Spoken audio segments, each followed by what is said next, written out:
Students, हम अपना एक टॉपिक जो है शॉक थेरेपी का, उसको हम एक बार दोबारा से डिस्कस कर रहे हैं। शॉक थेरेपी इन पोस्ट कम्युनिस्ट रीजन। जब क्या हुआ कि रशिया के अंदर कम्युनिज्म ख़त्म हो गया, तो क्या हुआ कि एक ऐसा सिस्टम बना जो कि डेमोक्रेटिक व्यवस्था के एक बड़े सिस्टम से, पेनफुल प्रोसेस से निकला था। कौन से प्रोसेस से निकला था? पेनफुल प्रोसेस से निकला था। पेनफुल सिस्टम था वहाँ पर, और ऐसे लग रहा था कि रशिया, मिडल एशिया और पूर्वी यूरोप के जो देश थे वो एक बड़े इन्फेक्शन से होकर गुजर रहे थे, और उन्होंने एक इम्पॉर्टेंट कैपिटलिस्ट सिस्टम के साथ उन्होंने एक नया सिस्टम बनाया था जिसके ऊपर विश्व बैंक का प्रभाव था, वर्ल्ड बैंक का प्रभाव था। और उसका नाम क्या दिया गया? उसका नाम दिया गया शॉक थेरेपी। शॉक थेरेपी जो थी, इसकी स्पीड और इसकी डेप्थ, ये जो था, दोनों ही दो इम्पॉर्टेंट क्वालिटी थी। साथ ही साथ इसकी जो डायरेक्शन थी और फीचर्स क्वाइट सिमिलर थी। दोबारा से बता दे रही हूँ, इसकी स्पीड, शॉक थेरेपी की जो स्पीड थी, शॉक थेरेपी की इंटेंसिटी, गति, और जो इसकी स्पीड थी वो एक तरीके से बिल्कुल वैसी ही थी, और वो दोनों क्वाइट सिमिलर थे।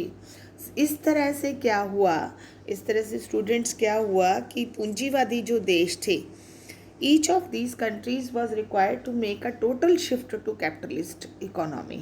इन लोगों को, जितने भी देश थे, इनको एक कैपिटलिस्ट इकोनॉमी की तरफ मुड़ना था, which meant, जिसका अर्थ था कि हर संरचना से, कोई भी पहले की जो संरचना थी, जो भी इनकी कंप्लीटली स्ट्रक्चर पहले वाला था, उससे बाहर आना।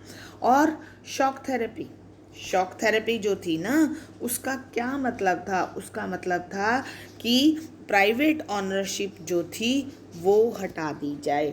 प्राइवेट ऑनरशिप को सबसे प्रभावी निजी प्राइवेट ऑनरशिप रखी जाए, जिसमें कि प्राइवेटाइजेशन और व्यावसायिक स्वामित्व के ढांचे को तुरंत अपनाने की बात शामिल थी। सामूहिक फार्म को निजी फार्म में बदला गया। पहले तो मैंने आपको बताया था क्या कि सरकार के अंदर जो सिस्टम था, सब कुछ सरकार का था।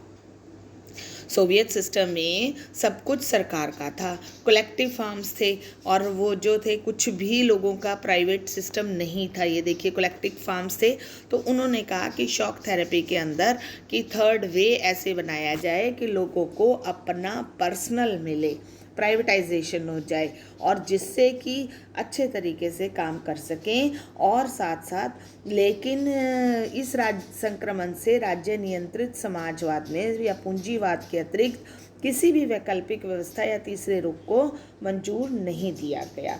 अब शॉक थेरेपी जो थी, उसका जो था जो जितना भी इकोनॉमी सिस्टम था, शॉक थेरेपी से जितना भी इकोनॉमी सिस्टम था, उनके बुनियादी जो बेसिक ढांचा था वो बदल गया था।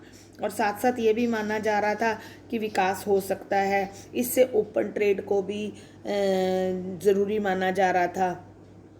कैपिटलिस्ट सिस्टम के लिए वित्तीय रूप से खुलापन, पैसे के मामले में बिल्कुल खुलापन, आपस में पैसों का एक्सचेंज करना, और ओपन जो डोर पॉलिसी थी उसको भी माना जा रहा था।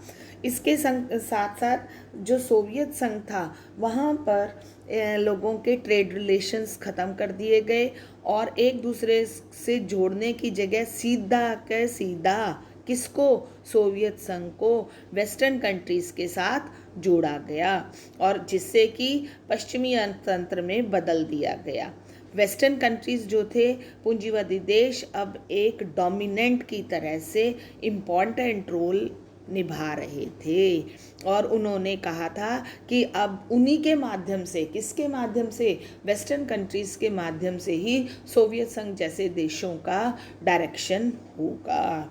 अब स्टूडेंट्स, जिसके लिए मैं आपको ये दोबारा वीडियो दिखा रही हूँ, map of central eastern Europe and Commonwealth of independent states हैं। इसके अंदर देखिए अलग अलग कंट्रीज़ दिए हुए हैं, बेलारस, यूक्रेन और ये सब कुछ, रोमानिया, मॉन्टेगरो, सोल्वेनिया, कोरानिया, ये सारी की सारी आपको मैप भी देखना है। और इसके जितने भी नाम हैं वो यूएन के द्वारा ही सिलेक्ट किए गए हैं। तो अब उसके बाद से स्टूडेंट्स हमारा नेक्स्ट टॉपिक आ रहा है कि what were the important consequences of shock therapy. Shock therapy के प्रमुख परिणाम क्या थे? जितना सोचा गया था उतने अच्छे परिणाम तो इसके निकले नहीं। शॉक थेरेपी से क्या हुआ कि पूरे के पूरी जो एरिया थी मास कंजप्शन के साथ जो है व्यवस्था, इकोनॉमी सिस्टम जो था वो डिज़ास्टर हो गया, नष्ट हो गया, और जिससे कि लोगों को एक बहुत भयंकर तहस नहस हो गया उनके लिए। उनको उसको क्या बोलते हैं, बर्बादी की मार झेलनी पड़ी। पूरा राज्य जो था इंडस्ट्रियल सिस्टम ख़त्म हो गया। 90% उद्योगों को क्या किया गया, इंडस्ट्रीज़ को पर्सनल हाथों में या कंपनियों में बेच दिया गया। यहाँ पे देखिए जो 90% इंडस्ट्रीज़ थी वो पर्सनल बन गई, जिससे कि कोई देश को तो फ़ायदा नहीं हुआ। और यहाँ पर इसका नाम सबसे बड़ी जो थी गैराज सेल इतिहास की आई। This was known as largest garage sale in history. क्योंकि इसमें सबसे बात है कि इसको इतिहास की सबसे बड़ी गैराज सेल क्यों कहते हैं, कि उद्योगों को कीमत कम से कम करके आंकी गई और औने पौने दामों में बेच दिया गया। जबकि इस महाबिक्री में भाग लेने के लिए जो ये सेल थी, सभी नागरिकों को अधिकार, उनको राइट पेपर दिए गए थे, वॉचर्स दिए गए थे to participate in the sale. Most citizen sold their vouchers in the black market, they needed the money. और लोगों ने क्या किया, अपने इन जो वॉचर्स को जो सरकार ने दिया ना, वॉचर्स का मतलब क्या हुआ कि लोगों को इस प्रकार के राइट दिए गए कि आप जो हैं अब ये खरीद सकते हैं किसी भी इंडस्ट्री को चाहें। तो लोगों ने क्या चालाकी की, लोगों ने कहा अपने वॉचर्स को ही ब्लैक मार्केट में बेच दिया। और वैल्यू ऑफ रूबल, जो रशियन करेंसी थी, वो धीरे धीरे ख़त्म होती चली गई। Rate of inflation was very high, और इसके साथ साथ इतनी ज़्यादा बड़ी लोगों की कि जितनी क्या था पैसे की डाउन हो रही थी, तो जितनी लोगों की सेविंग्स थी वो ख़त्म हो रही थी, और सब उन्होंने अपनी जमा पूंजी ख़त्म कर दी थी। और जो कलेक्टिव फार्मिंग थी वो सिस्टम ख़त्म हो गया। और यहाँ से एक और प्रॉब्लम आ गई। क्या प्रॉब्लम आ गई कि फूड सिक्योरिटी नहीं रही। जब फूड सिक्योरिटी नहीं रहेगी किसी देश में तो प्रोग्रेस करना बड़ा मुश्किल हो जाएगा। और फिर simultaneously to fulfil the requirements of the people, Russia started to import food from different countries. The real GDP of Russia in 1990 was below that it was in 1989. The old trading structure broke down with no alternative in its pieces और places, जिसको कि इतना बुरी तरीके से जो पुराना व्यवस्थात्मक ढांचा था वो टूटा, और जिसकी जगह कहीं भी कोई ऑल्टरनेट, कोई व्यवस्था नहीं थी जो उसकी जगह ले सके। इस तो यहाँ पे हमने दो चीज़ें पढ़ी। गैराज सेल हुई, मतलब गैराज सेल का मतलब क्या कहा गया कि जिसमें इंडस्ट्रीज़ को ख़त्म हुई, और वो इंडस्ट्रीज़ जो है उनको ख़रीदने के लिए लोगों को वॉचर्स दिए गए, लेकिन लोगों ने कुछ भी अपने वॉचर्स को बेच दिया ब्लैक मार्केटिंग में। ओल्ड सिस्टम सोशल वेलफेयर व सिस्टमेटिकली डिस्ट्रॉयड।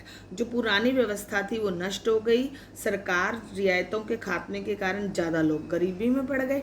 अब क्या था कि गवर्नमेंट सब्सिडाइज्ड सिस्टम दे रही थी, लोगों को सब्सिडीज दे रही थी, pushed large section of people into poverty. लोग तो पहले सरकार से बेनिफिट लेकर काम कर रहे थे, और जो मिडिल क्लास के लोग थे, मध्य वर्ग के लोग जो थे, वो एकदम से बौद्धिक कामों से जुड़े या तो बिखर गए या फिर बाहर चले गए।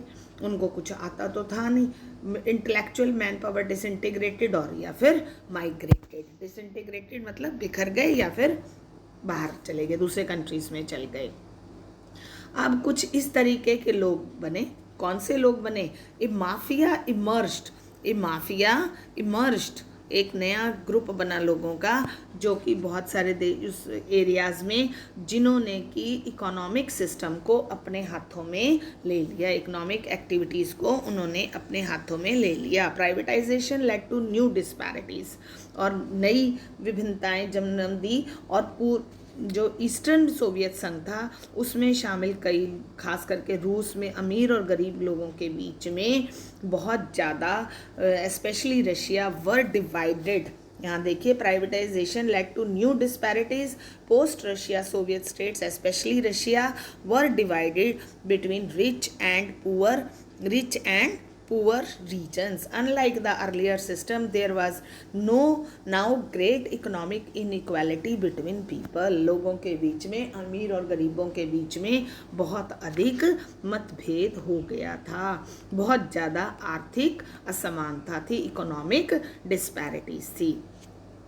अगर हम इकोनॉमी सिस्टम की बात करें तो उस पर पर्याप्त ध्यान भी दिया गया, लेकिन लोकतांत्रिक संस्थाओं के निर्माण के कार्य के साथ ऐसी प्राथमिकताओं का नहीं हो सकता। सरकार जो थी वो क्या करी थी, डेमोक्रेटिक सिस्टम ला रही थी, और डेमोक्रेटिक सिस्टम की वजह से इकोनॉमिक सिस्टम आगे नहीं चल रहा था। Constitution of all these countries were drafted in a Hari and most, including Russia, had a strong executive president and the widest possible powers and rendered elected parliaments relatively weak. इन्होंने बनाया तो था, कोशिश तो की थी, राष्ट्रपति को कार्यपालिका प्रमुख भी बनाया गया और उसके हाथ में सब शक्तियां भी दे दी गई, लेकिन फिर भी संसद जो थी एक कमज़ोर संस्था रह गई थी।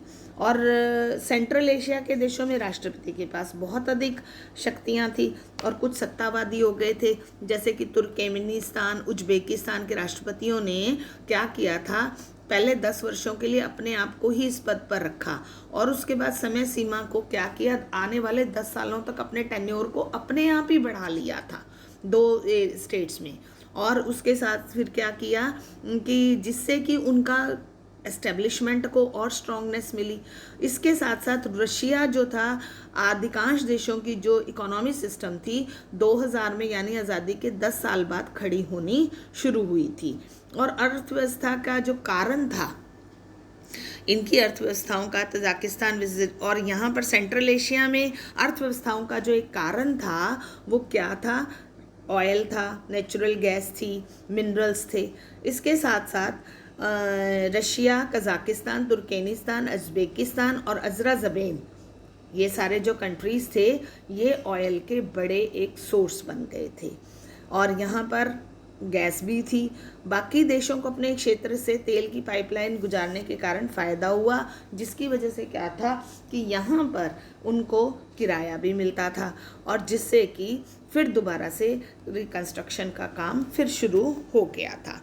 और जॉर्जिया में भी इंडिपेंडेंस की डिमांड फिर शुरू होती चली गई, 2 प्रोविंसेस जिसमें कि सिविल वॉर हुआ था। तो स्टूडेंट्स, ये हमारे टॉपिक्स थे जिसमें कि आज हमने 2 चीज़ें पढ़ी हैं। एक तो पढ़ा हमने शॉक थेरेपी और उसके बाद से कॉन्सिक्वेंसेस ऑफ शॉक थेरेपी, और साथ में ये भी पढ़ लिया कि इसके साथ मैंने मैप भी आपको कराया है, जिससे कि क्या बोलते हैं, आप उस मैप को भी अपनी कॉपी में करेंगे। अब हमारे 2 टॉपिक हैं, टेंशन्स एंड कॉन्फ्लिक्ट्स का, और उसके बाद India and post communist country, जिसको कि मैं आपको कल कराऊंगी। तो अब इसके साथ ही स्टूडेंट्स, मैं आपको PDF में दे रही हूँ क्वेश्चन आंसर्स, आप उन क्वेश्चन आंसर्स को भी कर लीजिएगा। Thank you and have a nice day.